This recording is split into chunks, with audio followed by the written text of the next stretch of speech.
ನಮಸ್ಕಾರ ಎಲ್ಲರಿಗೂ. ನನ್ನ ಚಾನಲಲ್ಲಿ ಕೊಡುವ ಮಾಹಿತಿ ನಿಮಗೆ ಇಷ್ಟವಾಗಿದ್ದರೆ ಪ್ಲೀಸ್ ಲೈಕ್ ಮಾಡಿ, ಶೇರ್ ಮಾಡಿ, ಹಾಗೆ ಚಾನಲನ್ನು ಸಬ್ಸ್ಕ್ರೈಬ್ ಮಾಡಿಕೊಂಡು ವಿಡಿಯೋವನ್ನು ನೋಡಿ.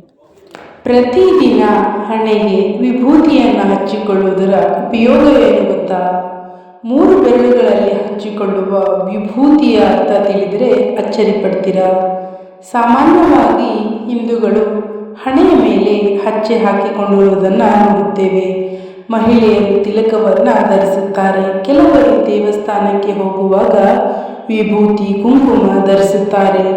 ನಮ್ಮಲ್ಲಿ ಹೆಚ್ಚಿನವರು ಶಿವನ ದೇವಸ್ಥಾನಕ್ಕೆ ಹೋದಾಗ ನಾವು ಮಾಡುವ ಮೊದಲ ಕೆಲಸವೆಂದರೆ ವಿಭೂತಿ ಧರಿಸುವುದು. ವಿಭೂತಿ ಅಂದರೆ ಬೂದಿ.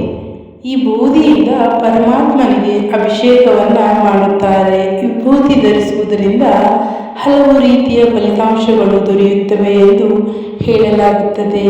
ಧನಾತ್ಮಕ ಹಾಗೂ ಋಣಾತ್ಮಕ ಕಂಪನಗಳನ್ನು ಹೀರಿಕೊಳ್ಳುವಂತಹ ಸ್ಥಳಗಳಾದ ಹುಬ್ಬಿನ ಮಧ್ಯಭಾಗ, ಅಂಗೈ ಅಡಿಭಾಗ ಮತ್ತು ಮುಂದಲೆಯ ಭಾಗವು ಬಹಳ ಸೂಕ್ಷ್ಮವಾಗಿರುತ್ತದೆ. ಈ ಭಾಗಗಳಿಗೆ ನಕಾರಾತ್ಮಕ ಶಕ್ತಿಯ ಕಂಪನಗಳು ಎದುರಾದಾಗ ತಲೆನೋವು, ಗೊಂದಲ, ಚಡಪಡಿಕೆ, ದೌರ್ಬಲ್ಯ ಉಂಟಾಗುತ್ತೆ. ಇಂತಹ ಸೂಕ್ಷ್ಮ ಭಾಗಗಳಿಗೆ ವಿಭೂತಿಯನ್ನು ಹಚ್ಚಿಕೊಂಡಾಗ ನಕಾರಾತ್ಮಕ ಶಕ್ತಿಯ ಕಂಪನಗಳಿಂದ ನಮ್ಮನ್ನು ರಕ್ಷಿಸಿಕೊಳ್ಳಬಹುದು. ತಲೆನೋವು, ಪಾದಗಳಲ್ಲಿ ನೋವು ಕಂಡುಬಂದರೆ ಆಧ್ಯಾತ್ಮಿಕ ಮೂಲವಾಗಿರುವ ವಿಭೂತಿಯನ್ನು ನೋವಿರುವ ಭಾಗಕ್ಕೆ ಹಚ್ಚಿಕೊಂಡರೆ ನೋವು ಕಡಿಮೆಯಾಗುತ್ತೆ. ಪ್ರತಿದಿನ ಸ್ನಾನ ಮಾಡಿದ ನಂತರ ಹಣೆಯ ಮೇಲೆ ವಿಭೂತಿ ಹಚ್ಚಿಕೊಳ್ಳುವುದು ಹಿಂದಿನಿಂದ ಬಂದ ಸಂಪ್ರದಾಯ.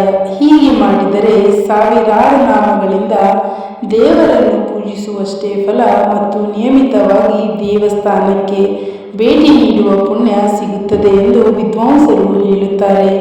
ಇಂತಹ ಶಕ್ತಿಶಾಲಿ ವಿಭೂತಿಯನ್ನು ಹಚ್ಚಿಕೊಳ್ಳುವವರ ಜೀವನವೂ ಸಹ ಸುಧಾರಿಸುತ್ತದೆ. ಹೋಮ ಮಾಡಿದ ನಂತರ ಬರುವ ಭಸ್ಮವನ್ನು ಸಹ ಪೂಜೆಯ ರೂಪವಾಗಿ ಧರಿಸಲಾಗುತ್ತದೆ. ಈ ಹೋಮ ಭಸ್ಮವನ್ನು ಧರಿಸುವುದರಿಂದ ನವಗ್ರಹಗಳ ಎಲ್ಲ ರೀತಿಯ ಪಾಪಗಳ, ರೋಗಗಳು ಮತ್ತು ಬಾಧೆಗಳು ದೂರವಾಗುತ್ತವೆ.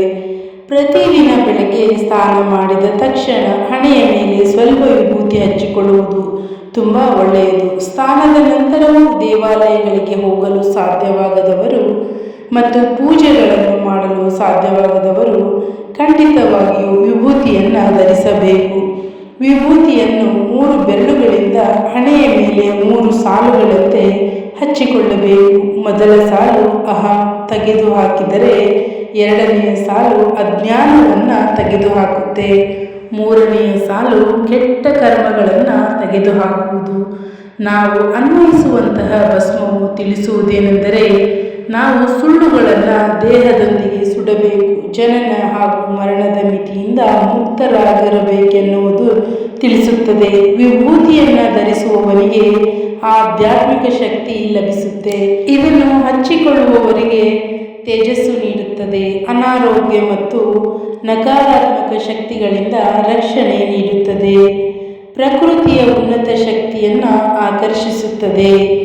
ವಿಭೂತಿಯ ಇನ್ನೊಂದು ಅರ್ಥವೆಂದರೆ ಗುಣಪಡಿಸುವ ಶಕ್ತಿ. ಇದನ್ನು ಆಯುರ್ವೇದ, ಚೀನಿ ಹಾಗೂ ಟಿಬೇಟಿಯನ್ ಔಷಧಿಗಳಲ್ಲಿ ಬಳಸುತ್ತಾರೆ.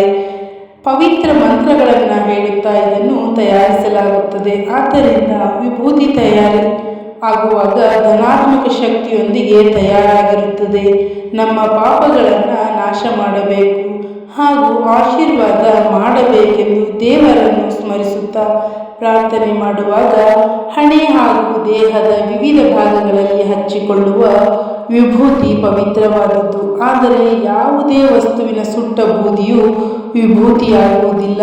ಹಾಲು, ತುಪ್ಪ, ಜೇನುತುಪ್ಪದ ಜೊತೆಗೆ ಹಸುವಿನ ಸಗಣಿಯನ್ನು ಸುಟ್ಟ ನಂತರ ಉಂಟಾಗುವ ಭಸ್ಮವನ್ನು ಪವಿತ್ರ ವಿಭೂತಿ ಎಂದು ಕರೆಯಲಾಗುತ್ತೆ. ಇದು ಶಿವನ ಆರಾಧನೆಯಲ್ಲಿ ಬರುವಂತಹ ಒಂದು ತತ್ವ ಸಂಸ್ಕಾರವಾಗಿದೆ. ಹೀಗೆ ಪವಿತ್ರ ವಿಭೂತಿಯನ್ನು ಹಣೆಯ ಮೇಲೆ ಹಚ್ಚಿಕೊಳ್ಳುವುದಕ್ಕೆ ಅದರದೇ ಆದ ಮಹತ್ವವಿದೆ. ಹಾಗಾಗಿ ಪ್ರತಿಯೊಬ್ಬರೂ ವಿಭೂತಿಯನ್ನು ಹಣೆಗೆ ಹಚ್ಚಿಕೊಳ್ಳಬೇಕು.